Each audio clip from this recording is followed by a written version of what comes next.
இப்போ இந்த டிஎன்சி குடும்பம் ஒரு புகழ் வாய்ந்த குடும்பம், 50,000 ஓட்டு நீங்கள் ராமதாஸ் அன்புமணி ராமதாஸுக்கே வாங்கி கொடுத்துருக்காங்க.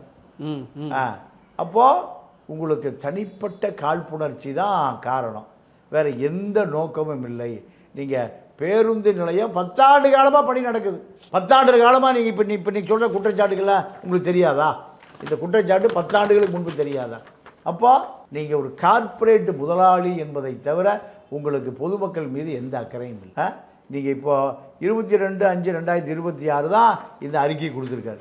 அது வரைக்கும் என்ன பண்ணீங்க? 15லேருந்து 25 16 வருஷம், 15 25 11 வருஷம், 11 வருடம் இந்த புதிய பேருந்து நடைமுறை வருவதற்கு தேவைப்பட்ட காலம். இந்த 11 வருஷம் நீங்கள் அதை எந்த எதிர்ப்பும் ஏதாவது பதிவு செய்த பதிவு லெட்டர் இருக்கா? நீங்கள் சிஎம்ஐ பார்த்துருக்கலாம், நீங்கள் எம்பி துணை முதலமைச்சர் பார்த்துருக்கலாம், டிரான்ஸ்போர்ட் மினிஸ்டரை பார்த்துருக்கலாம், அது போக பிஜேபி கூட கொஞ்சம் இணக்கமாக இருக்கிறாங்க, எதை வேணால் பார்த்துருக்கலாமே. அப்போது உங்களுக்கு இந்த பேருந்து ஹைவேல இருக்குது. எங்கே இருக்குது? அதாவது பெண்ணகரம் சாலை, மதுரை பெங்களூர் திருச்சி போகிற பஸ்ஸு அந்த அங்கே வந்துட்டு போகுது. அது 2 ஹைவே இருக்குது. ஒன்று NH 44, புது NH 844, 2 NH இருக்குது. எல்லா பஸ்ஸும் பழைய பேருந்துக்கு போகிறதுக்கு 5 கிலோமீட்டர் ஆகும். புதிய பேருந்து 2 பாலத்துக்கு நடுவில் இருக்குது. இது 2 கிலோமீட்டரில் இருக்குது எங்கள் ஹைவேல இருந்து. அப்போ இது சௌகரியமாக நீங்கள் இவ்வளவு அதிகாரிகள், முதலமைச்சர், ரிவ்யூ கமிட்டி அத்தனை பேரும் பார்த்து கட்டி இடது. அப்போ இதில் தவறு நடந்தால் அப்போ அத்தனை அதிகாரி ஊழலாம்? முதலமைச்சர் விசாரிக்கலாமா? இல்லை துணை முதலமைச்சர் விசாரிக்கலாமா?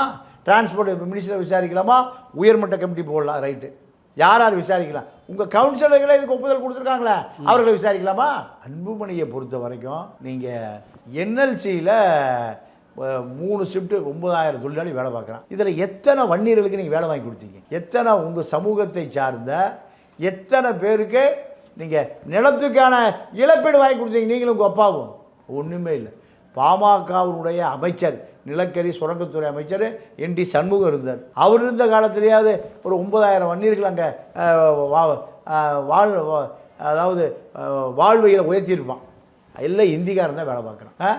உங்களுடைய வசதிகளை வாய்ப்புகளை உயர்த்தினீங்களே தவிர, அப்பா நீங்கள் மருத்துவ மந்திரியாக இருந்த பொழுது ஒரு மெடிக்கல் காலேஜ் ஒரு சீட்டு மினிஸ்டர் கோட்டா